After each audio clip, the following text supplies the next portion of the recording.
ڕۆشنبیرانی خانەقین پیان وایە گەر ڕەوشی کوردستان بەم شێوەیە بمێنێت لە پەکخستنی پەرلەمان و قەیرانە دارایی و ئابوووریەکان و ناکۆکیەکانی نێوان لایەنەکان و ڕێکنەکەوتنی بەغدا و هەرێم ئەوە کورد لە بەردەم مەترسیەکی گەورەدایە.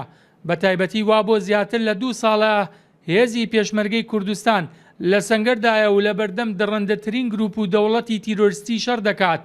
بۆیە دەڵێن دەبێت کورد نێوماڵی خۆی ڕێک بخات و ئەو بەستەڵەک و ناکۆکیە سیاسیەکانی نێوخۆیی و دەرێکیەکان چارەسەر بکات، ئەگەر نا ئەوە ڕەوشەکە بەرەو هەڵدێر دەڕوات. مەترسی زۆر گەورە بەرامبەر بە کورد هەیە لەبەرەوەی کورد ناوماڵی خۆی ڕێک نییە.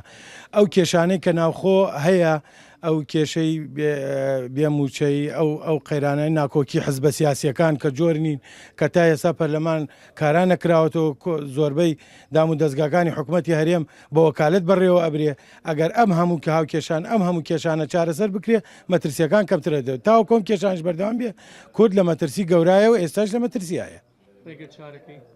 ڕێگا چارەکەی ئەوەیە پەرلەمان کارا بکرێتەوە، حزبەکان پێکەوە جۆر بن، دابنیشن، بگەنە ئەنجام و گفتوگۆ. پەرلەمان فلیش کراوە یان ئەوەیە کە پەک خراوە، دوایەوەشە قەیرانی سیاسیمان لە ناو هەرێمە وای کردووە بەرەو ئاخارێکی زۆر ناڕێک و خراپ بڕوە.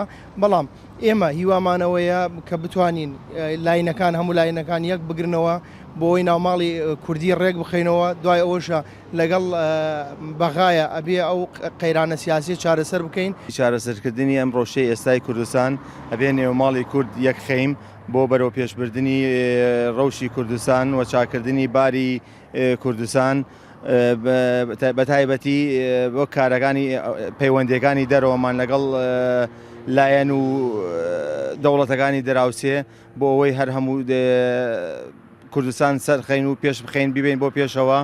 هەرچەندە بەشێک لە لایەنەکان بەردەوام لە هەوڵدان بۆ چارەسەرکردنی گرفتە سیاسیەکان و پێکەوەنانی لایەنەکان و کاراکردنەوەی پەرلەمان بۆ دەربازبوون لە قەیرانە سیاسی و ئابوووریەکان، بەڵام تا ئێستا هیچ دەرەنجامێکی نەبووە.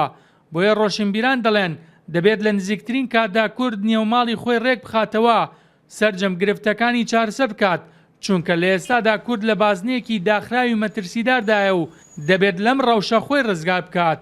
بێسنون سەلام، کورسات نیوز، خانەقی.